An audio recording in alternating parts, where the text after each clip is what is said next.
Oh, welcome back, everybody. There's my friend Dave Molyneux. Said it right. Good morrow. Not quite, but yes. No. And Well, there's good to see Eric you, David. Anthony. Thank you. Thank you. Thank you. Thank you. Applause. How you doing, pal? Yeah, not bad, thanks, dude. Not bad. Friggin' hot. Not in a foxy way, but yeah. Weather's good over there. You guys got some if you sun? like that kind of thing. Yes. Are you alright though, Only dude? you, Dave. Me? Yes. I'm good. Yeah. No, we had a couple rainy days. We needed them. I don't know if you've seen any of the news. If it's Oh no, are global you news still like around the world. No. The rain really cleared that up and made the air breathable and safe again, because we had, forest fires in the province just about 4 hours away and God. north of us, and it was kind of like, and the stuff that hit New York City that made it really like orange there was coming from us. So Orange. it made like the city, it looked like this horrible cloud of Oh, what, smoke the coming sky? through. Yeah, it was horrible Damn. air quality there because of these forest fires that we've been having. So we don't live in a world with the Avengers, unfortunately, but the rain came, so it's cleared That it was up. Storm. Yes, exactly. We got X-Men. But yeah, the weather's clearing up. We're getting some sun again, so the weekend's looking positive. So Cool. yeah, And looking also, positive. I took one of your recommendations. What's That's that? from The Last Incoming. Oh, I haven't. That's Ask for Mercy. I didn't buy it, but I'm happy that, what I did get from one of our incomings was Invisible Kingdom. I Oh, yeah. remember that we had talked about it. I don't know if you had picked it or if I had Yes. picked it, but I I said, did, I think, but you got the yes, same one that's as the me, right? copy.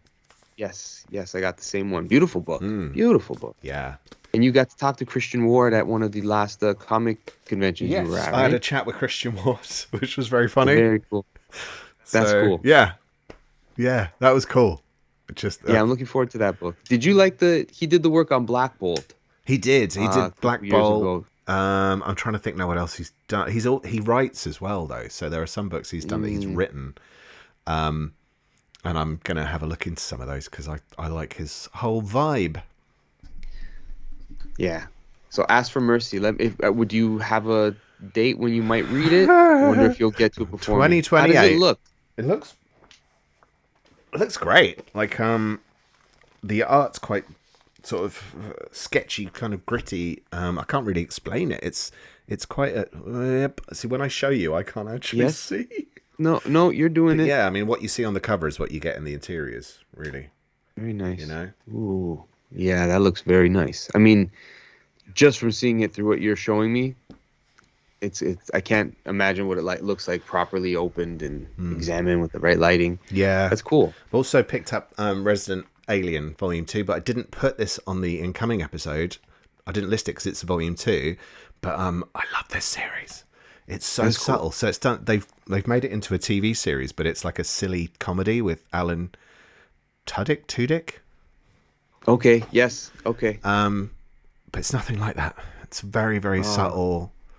Almost like a Murder, She Wrote with an alien kind of story. It's very odd. Interesting. But yeah, I really, really, really, really recommend it. But it's This comic the series. comic series, yeah. Got it. I feel like you show me the stuff that you've just recently got. I'm like, oh, you show me yours, I'll show you mine now. Because I had a bunch of things that all were back ordered, that were pre-orders, that were out of stock as soon as it was released. Yeah. And they're all coming at once. So some of them were like purchases, like a recent purchase because the deal was so good. And I was like, if I'm ever going to read this, this is the time, right? Jump on it. One of those was X Factor from Peter David. So it's Volume 2. Volume 2. So yeah, the Investigations era. Yeah. I just The best era. It's one of those series that it's always mentioned. It's never not listed in must-read comics. Do you know what I mean? Yeah. I mean, you know what I mean. Yeah. You read it. You love it. You rave about it. Yeah. So it was just like, this is a good opportunity to read a book that most likely will be something you love. So, and I just finished Sleeper from Brubaker Oh, man. and Sean Phillips. I don't know if it was their first collaboration. It might have been. I just finished it. I liked it a lot. It was good.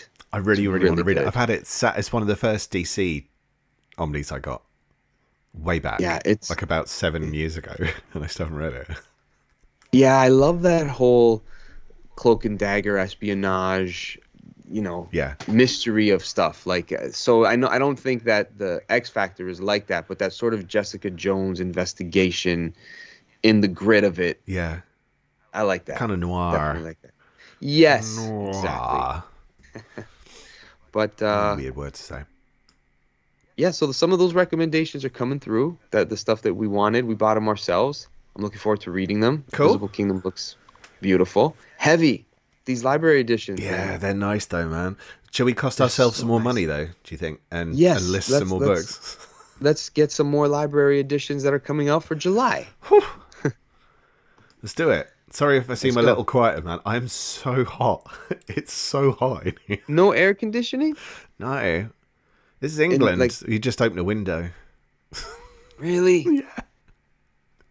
There's no need for aircon anyway, because like it's never hot. It's hot for like a week.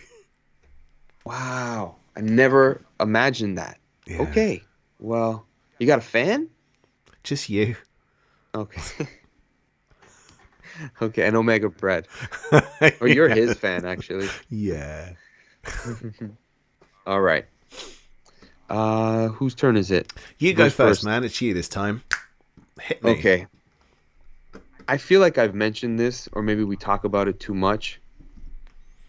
Every time we bring up great comic book series, we mention this series, and that's Superior Spider-Man. Yes. One of us is going to mention that. Yeah, we had to. If you didn't, I would have done. Exactly. So I didn't even feel like it was a steal. It was just more like, this is necessary to talk about. Yeah. We've done it almost ad nauseum, where we can maybe do an episode dedicated to Superior Spider-Man at this point. Because we do admire it so much. And there's a lot of things about this series that would put people off initially, because it's creepy. And it's like, why are you taking away my Spider-Man for this? For this, I think initially it would be like, this is a stunt. Oh, he's dead, and this guy's the new one. You could see why people would have been like, hey, what the heck? But it's brilliant. To be honest, I think because we've seen it so many times, though, since the 80s. Yeah. I kind of, he's coming back. You know that it's going to be undone at some point. It doesn't matter. It doesn't matter. It's about how you get from one thing to the other. And it's about making you realize why Peter should be Spider-Man. Except it sort of doesn't. Right? It's so true. I didn't want to read it because I was out of comics for a little bit, like a 2-year time period. And the movies brought me back in just because it was like, I wasn't a person who needed to be converted. I was just like, oh yeah, I love this stuff. Like, I want to read comics now. Like, that's the way the movies were making me feel once the first Avengers and the Dark Knight. Yeah. Dark Knight, right? It was all happening together. So I'm like, I just want to go around that again. But what was I going to say? Oh, Superior Spider-Man was the title at the time. There was no Peter. And so I was like, I really want to read Spider-Man, but it's not even the guy that I'm interested in at this point. So I stepped away because I felt like, I don't know how long this will last, if I begin now. Not everything was being omnified back in those days. No. Actually, it was kind of the early days of that happening. I think they were releasing like 4 a year or something. It wasn't many. So the last thing you expected was to see this. I mean, it's taken long enough to get around to collecting it, really. I thought they'd do it earlier.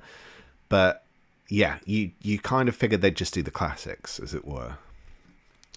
Yeah, I'm not even sure why they didn't have it released closer to this film that has just come out, because it's about a month after the fact, and it's really one of the, no pun intended, I guess, one of the superior Spider-Man series out of its entire history. Yeah, well, I think that's the thing. So basically, Superior Spider-Man Omnibus is due out. It's it says, weirdly, it now says the 6th of June. It doesn't really? On the UK one, but it isn't. That's clearly wrong. The UK one's always wrong. But it's basically the prequel story from Amazing Spider-Man 698 to 700, Superior Spider-Man, the complete run. Actually, it's 2 issues short, 1 to 31. So it doesn't have 32 and 33, which came out much later, which were part of Spider-Verse. Right. Yes. And annuals 1 to 2. So it's 960 pages, and it's a beast. But yeah, July 11th. July the is 11th, when brilliant. it's due out. Yeah. It's one of those things that literally lived up to its name. Yeah, it was tremendous. Yeah. Yeah. Because you got all those adjective-based titles, and like you kind of go, "Oh yeah, those X-Men are so uncanny, aren't they?" But this one is literally a superior Spider-Man. He sets out to prove himself to be the superior Spider-Man to Peter Parker. And what's crazy, like you're absolutely right. And when you read it and you see what spoilers, but it's a body snatcher story. Really, that's the whole point of this series. It's going to be on the back cover. I don't want to spoil it, but it's Spidey Freaky Friday. Yeah, it's right, exactly. And when certain things take place in the story, you go, we're all so stupid for not realizing how stupid Peter is. That's what it made you feel like. 'Cause you're like, yeah. Oh my goodness, like of course. Why didn't he patent that? Yeah, like, you wouldn't have to pay for web shooters. Like, if he was ruthless. This is kind of, And that's what makes Peter endearing. It's just like, he's just doing it to help. Yeah. Like he's doing it. Genuinely do the right thing. Yeah. And that's what you love about the guy. It's like, you're so naive to not even see how brilliant you are because you're worried about helping people. Mm-hmm. That you could do so much more, but that's the Parker luck. Yeah. Well, some of it's Parker luck and some of it's just stupid. Clip that. That's a clip. It's stupid. It's stupid. Very good. Bad decision is not luck. That's just a bad decision. That's true. You're right. That's true. But yeah, it's a great choice. It had to be on the list. Had to. And probably the best choice of July for me. Yeah, I think it was like the first thing to go on, and I kind of thought, like for my 5, and I thought, you're going to nab it, and rightly so, because one of us would. Whoever's first is going to get it. Yeah. So it's the big book for July. Literally the big book for July. Yeah. Okay. Take it away. So my now first choice is 8 Billion Genies Deluxe Edition. It was on my list. Was it really on your list? It was one of those going in blind sort of purchases, or not. I didn't buy it yet, but want to purchase. Yes. Well, I mean, it's a proven pairing, basically. So it's Charles Soule and Ryan Brown. It's 246 pages. It was an 8-issue miniseries. Now it says deluxe edition, and for that we're kind of used to that oversized dimension that we'll see from Superior Spider-Man Omnibus. The last time when they did the Curse Words Deluxe Edition, it was a smaller size. Yeah, it was hardcover though. It was hardcover, but it was like a standard size hardcover. So I don't know if it's going to be big or small or what, but it's only 246 pages, so maybe who knows? How would you like it, Dave? I don't care, but I'd like it big. Size doesn't matter. Size doesn't matter until it turns up, and I go, I wish it was bigger, which I say frequently. In the shower. So, yes, I thought it was a 3-issue miniseries, but they were chunkier issues. But it says it was 8 issues, but I'm clearly wrong. So in the story, I think the gist of it is, what if everyone on Earth had their own genie and they got their wish? So of course, it's chaos, and I think they basically track all those events as they happen. So I think there are obviously some key people they'll probably refer back to. So there's some kind of narrative, but yeah, everyone gets what they want. And it's about everyone getting what they want being the worst possible thing on Earth. So I love the sound of it. And so Ryan Brown and Charles Soule, like I say, they did Curse Words, which was a magic-based series.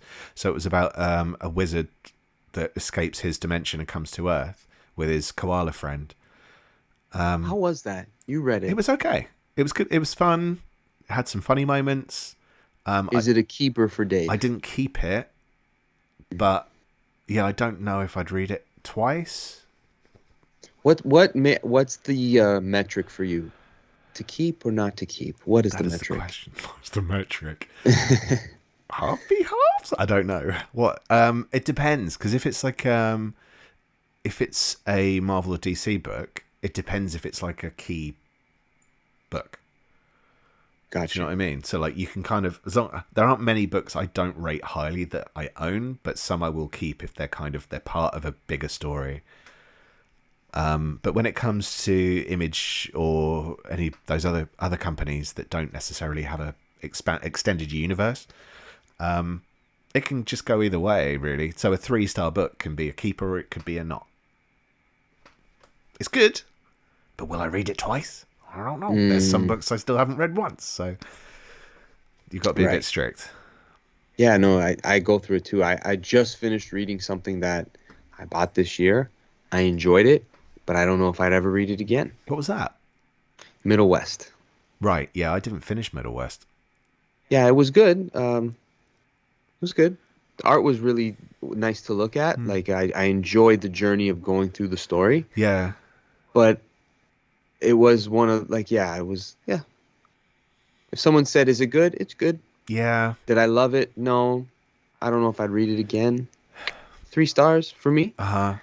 But it's well reviewed, and I can understand why. Yeah. I just think it's very confused audience-wise. Yeah. Yeah. So it's hard to gauge sometimes the... That's why word of mouth, I think, like us being able to talk about things we've read or not read is helpful, because it's a bit more of an honest approach. Yeah. Because when you go off of these aggregate websites, sometimes they've got 1-2 people reviewing the final issue when it started with 15 reviewers, so you can get more of a gauge. Yeah. And then when you get to the later parts, no one's reading it anymore. So you got 1 or 2 dedicated people who've loved it all along. So it's like, is it as good? I don't know. It's hard to judge. That's why I kind of prefer to read book reviews. But the thing with this one, normally with Middle West, is if I don't finish something, I give it like a red circle that basically says I'm finished. So it kind of gets a 0. But it's not a bad book. It just wasn't working for me, and I didn't feel I was the audience, so I just stopped reading it. And instead of reviewing it and giving it like a nothing, I just moved on. It's an incomplete. Yeah. Incomplete. Didn't get through it. There's nothing bad about it. It's just like, this isn't my sort of thing. Yeah, I get you. Got it. So 8 Billion Genies. 8 Billion Genies. That's from Image, I think. 246 pages. I thought it was going to be a bit bigger than that, but it's not. But yeah, it looks like a beauty. It looks like it's going to be a fun one. Yeah, that was on my list too, and the concept. Ooh, that's interesting. Yeah, I want to see. I just want to see what it is, even if it's stupid. I'm like, okay, it was dumb, or it's like, oh, that's brilliant. Yeah, like, I reckon it's one of those things you could probably dip back into and then examine it loads. Hopefully, this could be a go back to Those are the best. Those are the best ones. Okay, this book. I don't know anything about it. It comes out July 4th, 2023.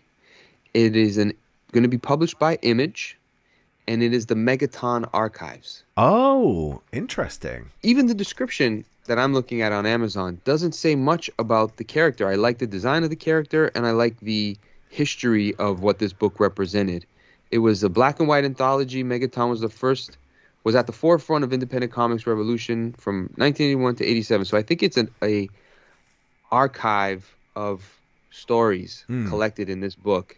I don't know if it's a character, but it's Eric Larson's Savage Dragon, Rob Liefeld's Young Bug, both debuted in Megaton. So yes, it was a 8-issue, 456 pages of artists' launching pads into comics, and some of their creator-owned ideas seeing the light of day for the first time, which is kind of cool. Yeah, I was tempted just to have a look, because it's the first. I think Savage Dragon makes his debut in there. Yeah, Rob Liefeld does his earliest work in there.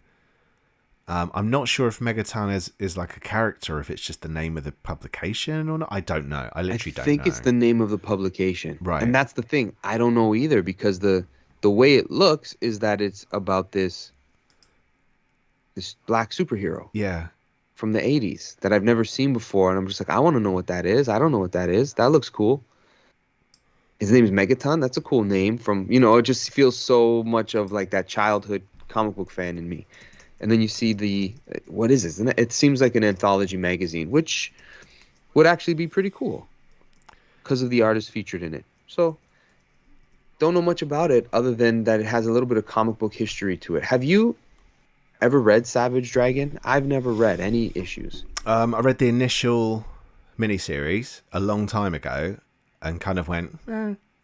Raph Reeds, who is also known as Meat Trunks, who's on our Discord. What's up?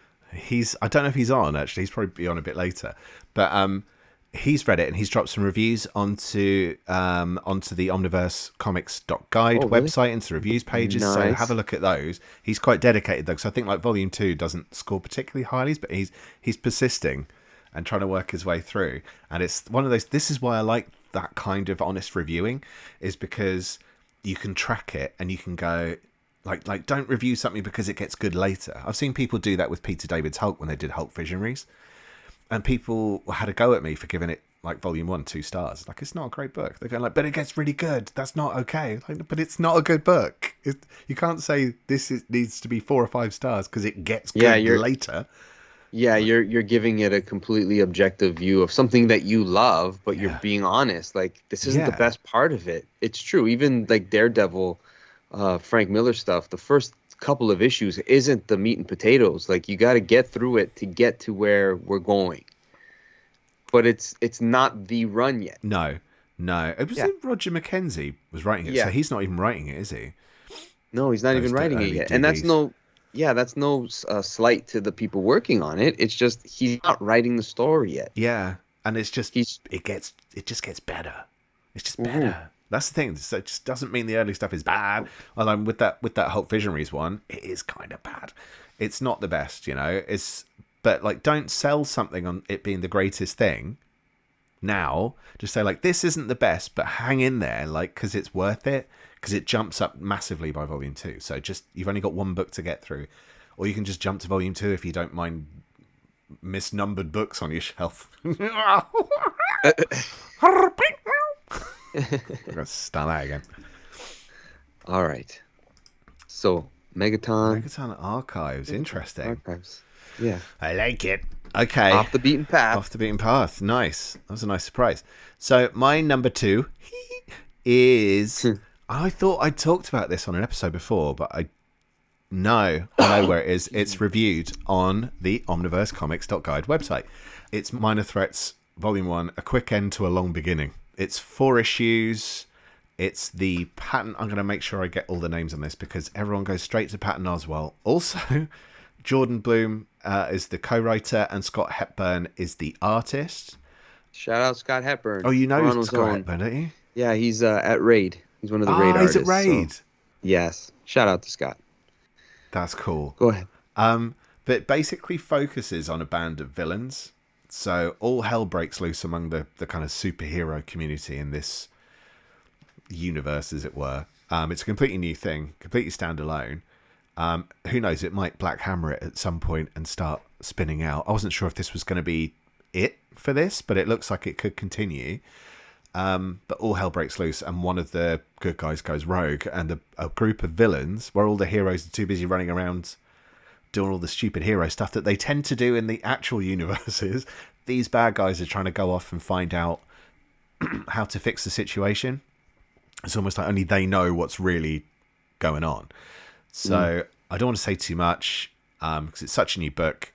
I'm just looking at the sample pages right now that are featured. It looks pretty great. Yeah, I understand your comparison sort of to that Black Hammer feel of almost like the opposing view, right? Like it's a whole fresh take.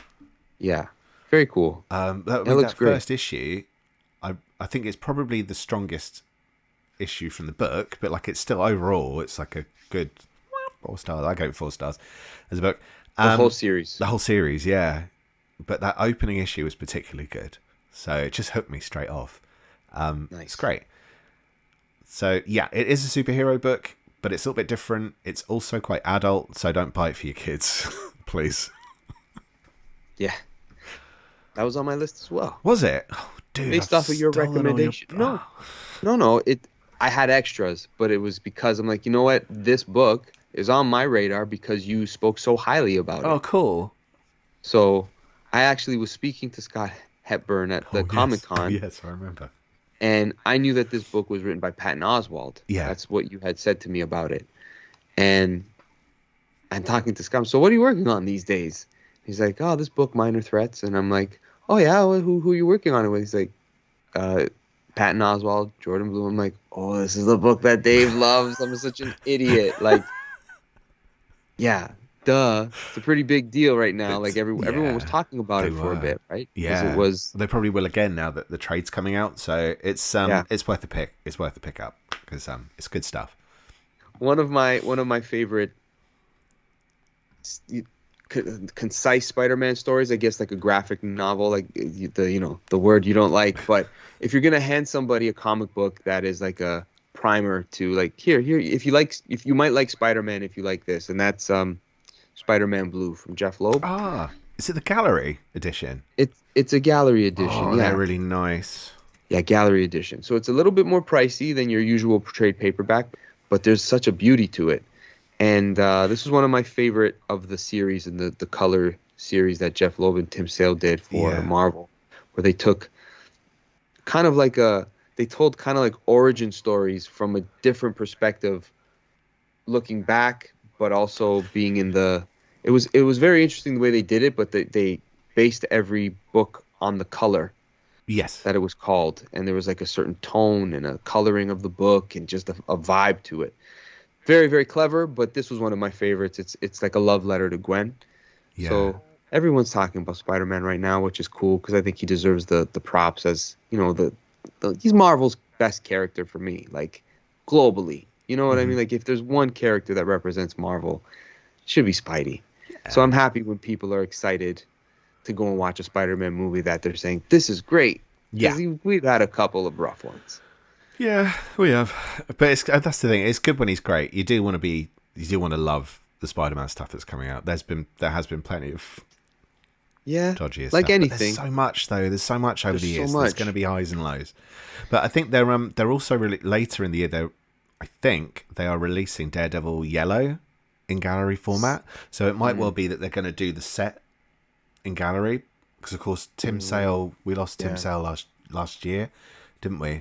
So I don't know if it's like a little celebration of his stuff because there's also should be. Hulk Grey, which is again, it's like the very early on. It's like an untold tale, but it doesn't actually really fit into the continuity. But go with it. And there's Captain America White. Oh, is it White? Yeah. Right. I couldn't remember. I've never read that one. That's the one I haven't read. It's good. Is it? Yeah, I enjoyed. I mean, if you enjoyed the other ones, I don't know which ones you prefer or not prefer. Yellow and blue. Yeah. I think they're the strongest. Those are good. Yeah. He gets, you're right. They're the most memorable for me. But I will say the Hulk, that was a Hulk story that I found somewhat endearing. Like there was the way it was featured him in that story, you felt for him. You felt for the monster a little bit. I'm trying to remember whose perspective the Hulk one is told from, because each one is told from like a different perspective. I think Peter's telling Spider-Man Blue from the present day, if I remember rightly, but he's kind of as if he's writing a letter to her in the past. Yes. I think so. And then Daredevil Yellow, I don't know. I think some of it, again, is because it's all kind of love story stuff as well. Yes. Yes. So Betty and Bruce, Matthew and Karen, Matt and Karen, Peter and Gwen. What's it? Cap and Bucky. Yeah.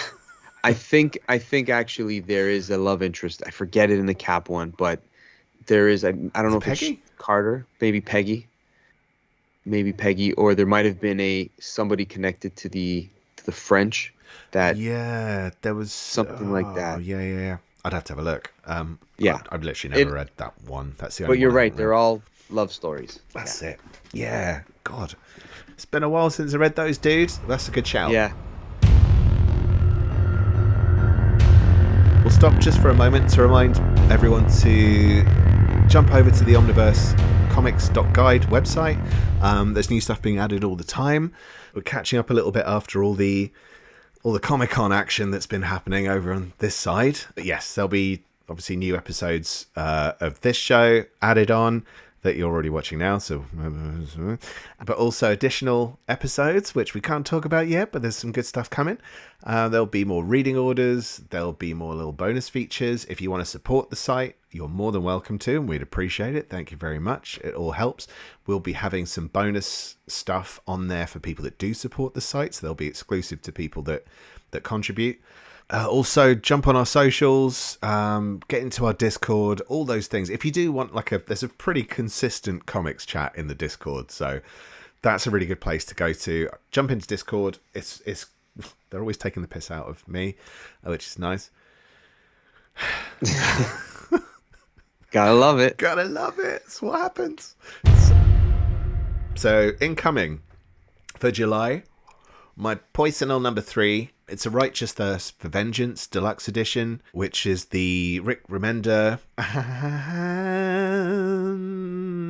and Andre Lima Arujo series. I've read one issue of this just to get a taster, because I've had a couple of occasions where I've been a little bit bitten by Rick Remender's stuff lately, so I was apprehensive going in, and I almost didn't. You look apprehensive now because you're so. I'm so fucking hot. It's like Rick Remender's doing it to you, Dave. Yeah. Look at that Rick Remender. Look at him. Oh, what a bloke. So yeah, the first issue you gave it a taste test. It's a really good first issue. It's a really, really good first issue, and it's not remotely what I expected from it. I was expecting, and it might become this, but I was expecting one of those kind of Japanese influence, like it's influenced from those Japanese films with a literal righteous thirst for vengeance. You kind of get this thing in your head about what it's going to be, big shootouts and stuff. I don't 100% know what's driving who or what is going on yet, but it's someone stumbles across an incident by accident, and then they're drawn into this thing where essentially it looks like they are being blamed for what's gone on, but they're innocent. So they're trying to prove their innocence. That's a very, very vague summary. I don't really want to read it because I don't want to read a description that's going to give it away for me.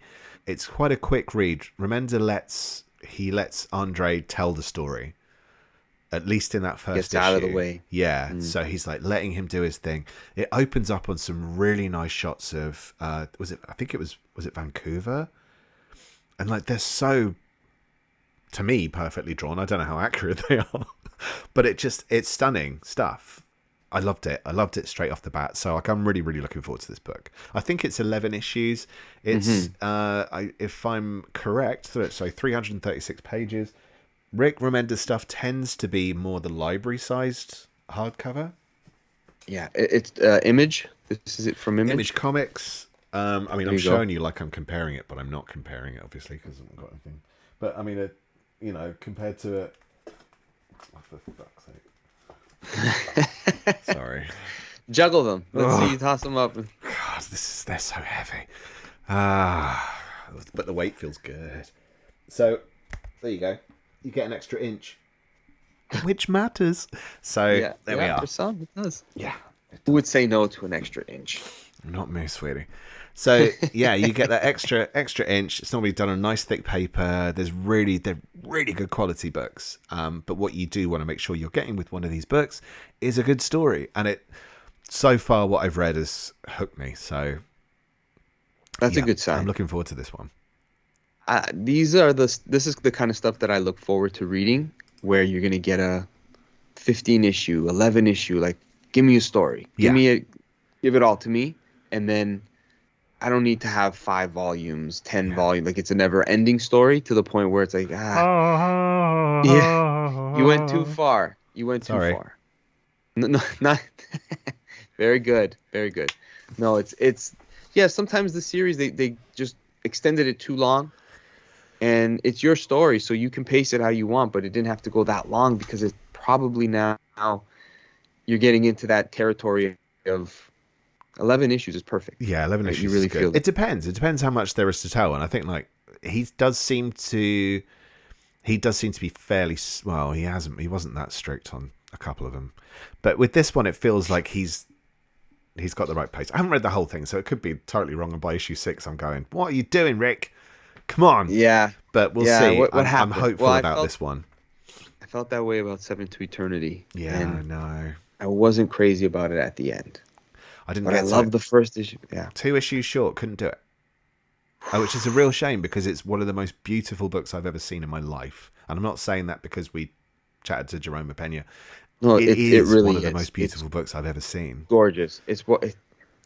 I would probably never read it again, but I almost want to just look at the art. Yeah, It's really beautiful. it is. No. That would be the one reason to keep it. Yes. Okay. My number 4 is going to be an old favorite of mine.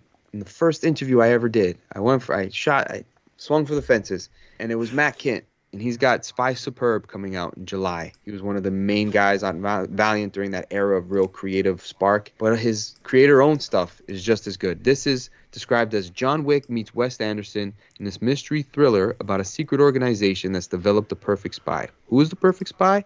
A spy who doesn't even realize they are a spy. The useful idiot. I'm not going to read more because I don't think you need me to describe the whole book, but yeah, a patsy who's a perfect spy. I love Matt Kint, man. I don't know. He just tries new stuff. Yeah, right? Yeah. And he has a way of making like his even the way that the book is designed and the way the pages are set, it's a part of the experience. Right. So I've got I don't know if they're connected, but this is his other spy, and I may have shown this recently. So this is his other spy collected edition, which is called Super Spy. It's got that indie vibe to it.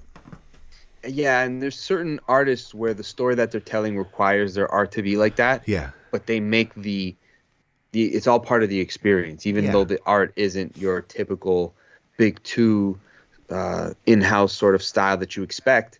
It's still, you realize that the art form, the true art form of comic book making is not just the picture just being beautiful and perfect. Yeah, there's a texture to it. This is true. So yeah, Spy Superb. And it July also 25th. underlines that not everyone needs to be able to draw. You get all these people that say, like, I can't draw. Like, anyone can draw. Anyone can draw. You just got to convey. Ooh, that sounded very pretty nice. Pretentious. You got to convey. Gotta convey. Okay, Dave. Darling. Would you mind conveying your fourth pick for us? Okay. I'm going to convey my number 4, which is, I've mentioned it a couple of times on different episodes. It's Gantz Omnibus, Volume 12, 856 pages. This completes the series. The story. I was going to say, so far, the journey that you've had with this book, I know that you've said you've been so into it that you've read it on the train and been like, oh my goodness, people are going to think I'm nuts for reading this. Oh, they did. Not understand. Yeah, they were disgusted with me. But anticipation do you have for the ending of this book? I don't know. I've stopped at about volume 6 or 7. I'd have to double check. So, because I want to read it. I didn't want to read it in those small chunks. I really just want to power through the whole lot because they're quite a quick read. Manga books. They tend to only be like, hang on, can I show you any panels? That's not too bad. They tend to only be 2 or 4 panels per page. I can't show you much. It's that filthy? Yeah, there are completely unnecessary sex bits, but there are some that are so disturbed that you're going, like, I was walking down the street reading the last volume that I did read and just going, what? Why is this happening? It was funny. It's meant to be funny, but it's messed up. And he's openly quite pervy, and obviously he gets cosplayers dressing as characters, and that's clearly his game has worked. There is an anime. Apparently, there's a live action film, but I don't think anything is nothing quite meets the original. It's incredibly violent. Live action. Yeah. It's incredibly violent.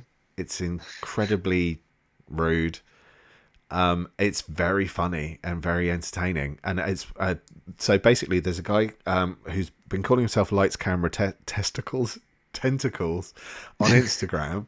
And I've been following his toy photography for ages. And one day he posted an image from it. And I went, what is this book? What is this you're reading? And he went, it's like, literally, I don't read much manga, but this is the one book I love and I can't get enough of it. So I found out, I gave it a shot, and I just got hooked. So volume 1 was good fun. Volume 2, it just went straight up.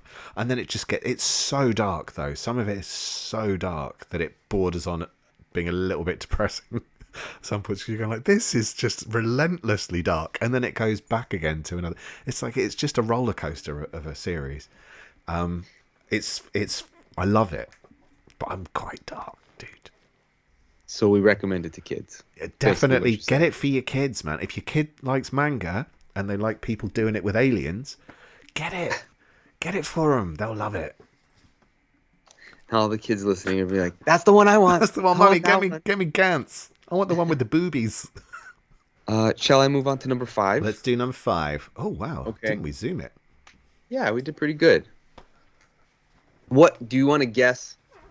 Would you venture to guess, or should I just... Can I guess? I Yes. love guessing which books you've chosen. Really? If I guess, I will Yes. tell you now it is my number 5 if you didn't choose it. Okay. No. Ah, Yeah, so that's not it, but I'm looking forward to hearing your pick. Let's talk. You want to go first? no. It's your turn, man. You Okay. go for it. The Rock Gods of Jackson, Tennessee by Rafer Roberts and Mike Norton. I've never heard about this book, but as I was looking for stuff that was coming in July, it's caught my attention. Mm-hmm. And I was pretty sold on the premise because I'm a sucker for nostalgia and certain eras, like the Stranger Things sort of feel. So it's 1989, and Marty Ward, Jackson, Tennessee's #1 juvenile delinquent, never wanted to join the Rock Gods. After all, who wants to play with nerds? Blah, blah, blah. But it is a story about a band in the 80s, their parents, their teachers, a school full of jerks and bullies, a town full of bad bosses, sanctimonious preachers. Sounds like a Footloose. Corrupt politicians. Loose feet are a very real problem. Yeah. And a rampaging horde of mutated monsters tearing through Jackson, eating everything in their path. Wait, monsters? So it's like it describes all of this stuff, but it's really a monster story.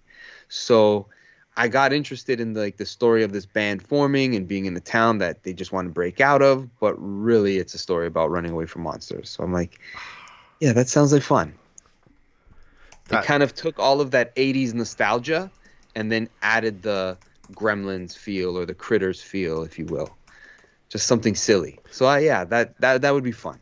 I actually had that on pre-order, and I had to be really strict this month because there's loads of other stuff coming out that we haven't actually talked about. And I love Mike Norton because Mike Norton drew Revival, which I'm obviously a big fan of. Yes. So I do want to get this book. I'm just not going to be able to get it yet. So I'm actually really, really glad you've done that because it reminded me because I didn't record it anywhere. Ah, okay, good. That's good. I'm going to look for this book. When I do get my hands on it, I'll pick it up. But yeah, it was something different. I mean, 2 Spider-Man picks, pretty low-hanging fruit. I had to mix it up a little bit, and this was the low ones, dude. Yeah, you got to every now and then, right? Why not? But yeah, check this out. All right, that's a good shout. It's Dark Horse, isn't it, as well? Let me double check. Is it our friends at Dark Horse? Yes, it is. Hey, can't go wrong, man. Hey, Dark Horse. How's it going? It's been a while. Nice choice, man. I like it. Take it away. So I'm going to surprise you here. My number 5. Can I guess? Go for it. See if you can tell. The Black Cat Omnibus by Jed MacKay. Yes. It's the Black Cat Omnibus. So I'm a big fan of the Black Cat. Big fan of Jed MacKay. I've never read a Jed MacKay comic in my life. I don't know. It could be great. Could be not. I'm not getting that book. It's Deadly Class, Volume 4. No. Yeah, man. Surprise, muff flipper. It's Kids Will Be Skeletons. All of the titles have got kind of a weird vibe to them. It's Rick Remender, Wes Craig. I've got 2 Rick Remender books on the list, considering I had my Remender issues. Yeah. Remember those Remender issues? I do remember the Remenders. Remender, you're a wumble. This is Volume 1. Nice big kind of library-sized hardcovers. This wraps up Deadly Class, basically. This is the end of the story, I believe. Because I thought Volume 3 was the end of the story. It's like, yeah, I've got it all. I can start reading it. Wait a minute. This takes so you haven't read... I read Volume 1. What have you read of it? Okay. And then I loved it. Like I gave this book 5 stars. It was Wow. great. I don't know if it remains great. That's the tricky think it- part with. I think people that have stuck with it have been pleased. Okay. The thing is with this could be the thing that sells it to you, dude. Is that it's Wes Craig's art. I'm a fan of Wes Craig's art, but this is a very different style to what you would have seen from him on Guardians of the Galaxy and books like that. It's very, very David Mazzucchelli influenced. It's set in the 80s, and the way that the way he works the panels, it's got that kind of Mazzucchelli feel. I mean, look at this. This looks like Born Again. You know? Yeah. This is very, very heavily influenced by him. So it's, as a comics fan, it's not just going, yeah, this is a story set in the 80s. It's like the art feels like it's from the 80s as well. So how many issues will the full series be? It's 56 issues in total. And this one, the volume 4 is 45 to 56. What's that, 12 issues? And I believe that's it. Put it in a compendium. 2 compendiums. That's how I reckon they'll do it. 2 compendiums. That's fair. Yeah. That's fair. Because that'll be like 800 pages a book. So I'm hoping for big rewards, dude. I've been looking forward to reading this for a long time. Yeah, no, I get it. When there's a good Image series that really sticks the landing, and throughout the book, like, that was a fun ride. There's no comics, very few comics that are like those type of series. Yeah. And when Image gets, they do have a lot. There's a lot on the shelf, and some of it is great. And sometimes we feel like we always kind of rank it a little bit higher because it's an Image creator-owned comic. It's not always great. No. Sometimes those books aren't always worthwhile keeping on the shelf. But there's some that, when they hit that mark, it's beautiful. Well, I think, like, for a 50-something issue run, if you were looking at that in mainstream comics, even if you're loving it, at the end of it, you're still thinking a new writer's going to jump on now, and they're going to probably just put things back the way they were. And so you don't get that with one of these. This is a finite story. It's lengthy, but it's a finite story, and you don't know what's going to happen. And I love that. Yeah. I love that. So I'm really, really excited to read it. You're really surprised. That's the difference. Yeah, you can be surprised. It's not a known IP. It's like anything can happen. That creator wants to tell their story. This is the story, or those creators. It's it's a team with Remender and Craig. So I'm made up, man. This will be nice to have on the shelf. And just their style on this book. Cool. So it's basically just about essentially a school for assassins. But I don't know what twist. It starts off with that premise, but by volume 4, it could be a completely different premise. Yeah, it's been around for a minute. But now the series is done. It's done. Oh, that's going to feel good. Yeah. That's going to feel nice. Really, really looking forward to it. Way to bring it home, Dave. Well done. Thank you. Thanks, dude. Should we have a super quick run through of some bonuses? Sure. I'm going to try and just keep to one per company of the ones that seem interesting. The Bomb, the Weapon That Changed the World, is coming from Abrams Comic Arts, which is, I believe, was a French comic that's all about the atom bomb and the I don't want to say impact of it, but apparently it's highly praised, and I'm really, really keen to pick that one up. The Human Target Volume 2, which finishes up the series by Tom King and Greg Smallwood, I think it is, does the art.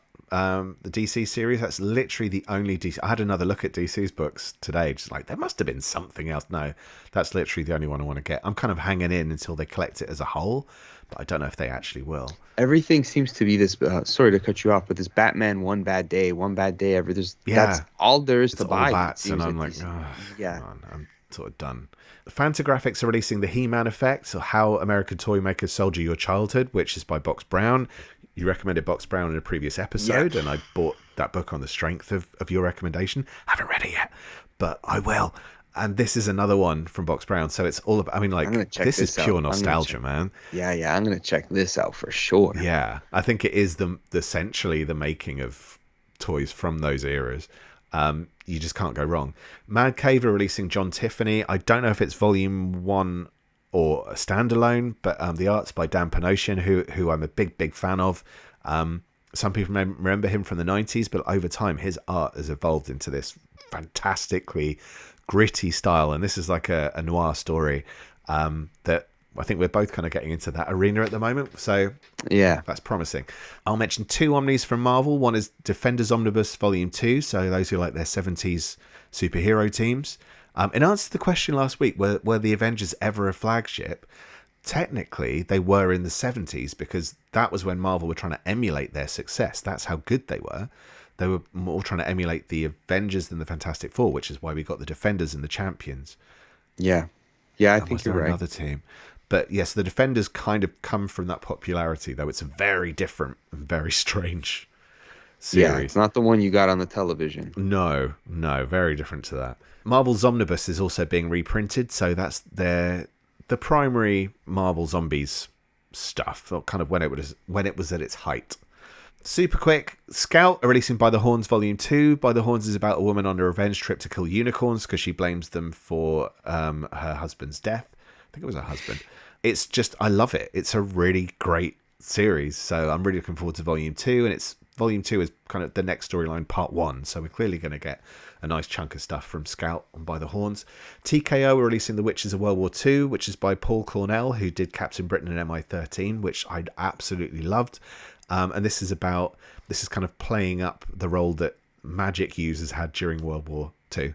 So it's like inspired by real events, but making them a bit more fantastical. It just, I don't know, that appeals to me.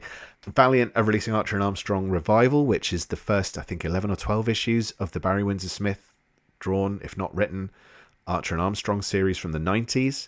It's good stuff. I like it. Yeah, I'd want to try it out. I love Barry Windsor Smith. And finally, a bit of an odd recommendation, but it seems there's a lot of manga influenced stuff coming out with the big 2 at the minute. I think they're realizing finally that there is a market for this stuff. So one example of it is the collector edition of Wolverine Snicked, which was from the early 2000s. I think it was a 5 or 6 part series.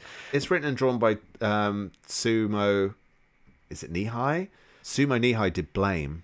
I probably haven't pronounced that right, but yeah, he did Blame, which I really, really want to read because it just looks kind of gothic techno, and that's right up my alley. You almost had your Freudian slip. almost, dude. So yes, so Wolverine Snicked is coming out. I haven't read it in a long time, but it seems to be signaling some newer stuff coming out from Marvel and DC, featuring manga versions of. There's Batman, Superman, Spider-Man. There's all sorts coming out, so it's interesting. We'll see what they do with it. Whether we'll pick it up or not, I don't know. Nice. On my end, I actually was interested in the Black Cat Omnibus. I've heard good things about the series. So have I. Yeah. Yeah, and I like a good cover-to-cover type of omnibus that collects a series from a writer with his vision and his story, and it's done. And so I'm tempted. So when that does go on sale, if it happens to drop in price at any point, I'll probably pull the trigger. But we'll see when that is. Yeah. Right now it's still full pop, and I'm interested. It's on my list. I keep looking. There aren't many Marvel series that I'm interested in at this point. Anyway, everything tends to come out average. I think I've pre-ordered Chip Zdarsky's Daredevil and Devil's Reign, the Devil's Reign event that ties in with Daredevil. Otherwise, I'm not interested. Jed McKay, I'm hearing really good things about. Me too. I love the Black Cat. I've always loved the Black Cat. So this one is tempting. She got a series that tells a full story instead of a mini-series or team-up mini-series. Like, this is my story. Yeah. Because she's essentially the Selena Kyle of Marvel. For all intents and purposes, yeah. Like, more identical characters could you find? One's Catwoman, one's Black Cat. Yeah. And they're in love with their main, antagonist or protagonist, whatever it is. Like, there's a love affair there. Like, Mary Jane or Black Cat? Black Cat. Black Cat. Yeah. It's Black Cat. She's a little dangerous. She's way more interesting than Mary Jane. Oh, Mary Jane, you started smoking. Oh, this storyline's going to be interesting. Mary Jane's more interesting than Gwen Stacy. I haven't read enough Gwen Stacy related comics to be able to comment, to be honest. Yeah, she was because Mary Jane's the party girl, right? I guess That was so. the whole point. She just seemed to be less party girl when she got married. Well, she was supermodel. Oh, that's what supermodel thing. No, he's supposed to be. Well, how is that the Parker luck? So I think we've got some good picks this week, this month. Sorry. So obviously we'll do another incoming for August, and I can guarantee you there will be. It will be a tougher month by then because literally they pushed everything back. Yeah, August I is going to be. Thinking the next month is going to be the next month is going to be good. The next month, and then it's like, what happened to all those books that I wasn't going to be able to pick 5? And now I'm really having to. It's good because I'm doing a deeper look at other things that are coming that I wouldn't normally pay attention to if I was just interested in my collected editions and omnibuses and whatnot. Right? Excuse me, please. What's that? It's my dog under the desk trying to get another little pet. Yeah. So that's my cue to say, hey, dude, wrap it up. Okay. So let's wrap it up. Everybody listening on podcast platforms, Spotify, Apple Podcasts, please hit the subscribe button, rate and review the show. And if you're watching on Twitch as well as YouTube, whichever platform you like there, if you're live with us, we love you. And if you're watching on YouTube, thanks for tuning back in. Again, hit that subscribe and thumbs up button. Helps us make better stuff. Right, Dave? Mm-hmm. Thanks, everybody, for listening. And, of course, visit the omniversecomics.guide for all your comic book needs. Dave, bid you adieu. Adieu. Bye, everybody. Laters, y'all.